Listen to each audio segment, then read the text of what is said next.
नमस्कार दोस्तों, आज हम बात करेंगे सीबीडी स्टोन्स के बारे में, यानी पित्ताशय की नलकी में जो पत्थरियां होती हैं उनके बारे में। इस बीमारी को समझने के लिए सबसे पहले हम ये समझें कि ये बनती कैसी हैं। लिवर के अंदर बाइल बनता है यानी पित्त बनता है, और ये पित्त फिर पित्ताशय की नलकी से गॉल ब्लैडर के अंदर जाता है, और फिर गॉल ब्लैडर से वापस पित्ताशय की नलकी से इंटेस्टाइन के अंदर जाता है। तो ये पित्ताशय की नलकी जो है, ये बाइल को लिवर से पहले गॉल ब्लैडर तक और फिर गॉल ब्लैडर से इंटेस्टाइन में ले जाती है।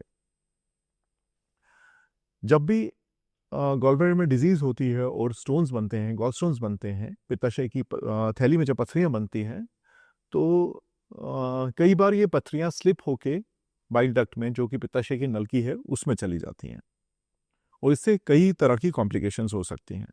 जो उसमें से प्रमुख है वो ये है कि इससे पीलिया हो सकता है। अगर ये उस नलकी को पूरी तरह ब्लॉक करें तो पीलिया होता है। नलकी को ब्लॉक ना करें तो कई बार जो ऐसा दर्द होता है जो कि कमर की तरफ जाता है, कमर में दर्द होता है।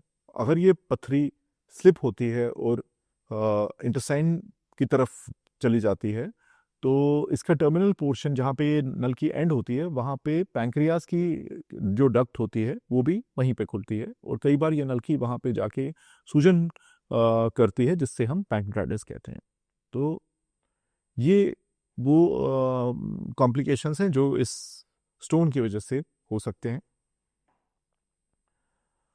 10 में से 9 बार ये पथरी जो है ये हमेशा गॉलब्लैडर में बनती है और फिर डक्ट में जाती है, लेकिन एक बार ऐसा भी हो सकता है कि ये पथरी जो है ये पित्ताशय की नलकी में ही बनती है और गॉलब्लैडर से स्लिप नहीं होती। जब भी किसी भी पेशेंट का गॉलब्लैडर इंटैक्ट है, तो हमेशा ही हम ये मानते हैं कि ये वहीं पे बनी है, क्योंकि जैसा मैंने आपको बोला 90% ऑफ टाइम ये वहीं बनती है और उसके बाद पित्ताशय की नलकी में जाती है।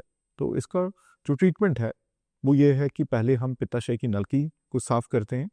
इसे साफ करने की कई तरह की विधियां हैं, जिसमें से सबसे जो कॉमनली प्रैक्टिस्ड है उसे हम ईआरसीपी कहते हैं। ईआरसीपी एक एंडोस्कोपिक विधि होती है, जिसमें एंडोस्कोप आंत से जाकर पित्ताशय की नलकी जहाँ पे छोटी आंत में खुलती है, उस छेद से अंदर जाके इस पथरी को निकाला जाता है। ये गैस्ट्रोएंटरोलॉजिस्ट, जो हमारे गैस्ट्रोएंटरोलॉजी वाले दोस्त हैं, वो लोग इस प्रक्रिया को करते हैं।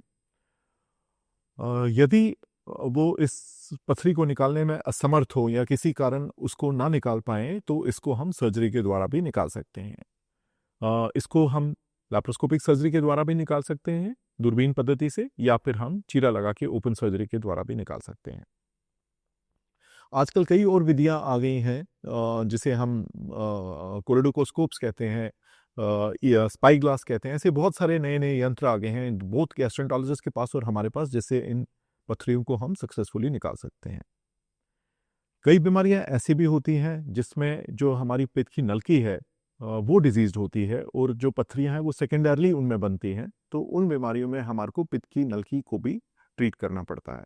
कई बार हमें ड्रेनेज प्रोसीजर्स करने पड़ते हैं, जिनको हम कोलेडोकोजेजनोस्टमी या कोलेडोकोजेजनोस्टमी कहते हैं, और कई बार हमारे को पित्त की नलकी को पूरी तरह निकालना भी पड़ता है और नई पित्त की नलकी आंत के द्वारा बनाई जाती है।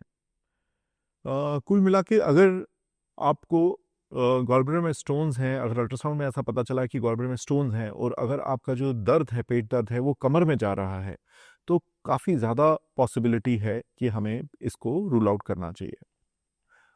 जो इसका प्राइमरी सस्पेशन होता है, जब कोई पेशेंट हमारे पास इन सिम्टम्स के साथ आता है कि मेरे गॉलब्लैडर में स्टोन्स हैं या ऐसा दर्द है जो पीठ की तरफ जा रहा है, तो हम उसके कुछ ब्लड टेस्ट कराते हैं।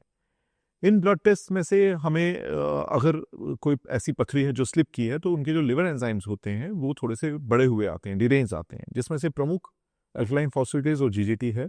जब आपके डॉक्टर, आपके क्लिनिशियन इन टेस्ट को कराते हैं और उनको इंटरप्रेट करते हैं, तो उन्हें जो उनका इंडेक्स ऑफ सस्पिशन होता है, ये सोचने की क्षमता होती है कि कहीं वो पथरी नीचे तो नहीं सरकी है। जब ये ज़्यादा होती है तो फिर वो फर्दर कुछ टेस्ट आपसे कराते हैं, जिसमें से प्रमुख है एमआरसीपी, जिसे मैग्नेटिक रेजोनेंस कोलिंजोपैंक्टाटोग्राफी कहा जाता है, जो एक एमआरआई का टेस्ट है, एमआरआई द्वारा होता है।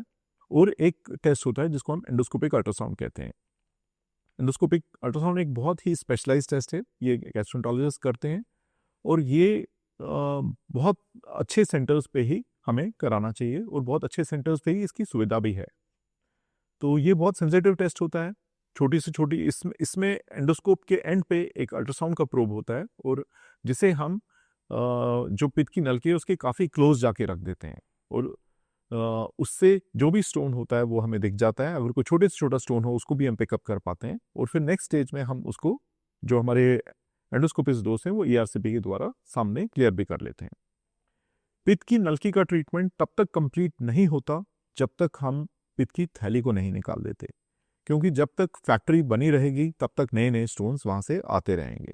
तो एक बार पित्त की नलकी को पहले क्लियर करके जो पित्त की थैली है उसको भी निकाला जाए, उसके बाद ही हम ये मानते हैं कि सीवीडी स्टोन्स का जो ट्रीटमेंट है वो कंप्लीट हो गया। यदि हम सिर्फ पित्त की नलकी को साफ करके छोड़ दें और पित्त की थैली को वहीं रखें तो ये निश्चित है कि ये स्टोन्स दोबारा बनेंगे और ये दोबारा नीचे आएंगे। Thank you.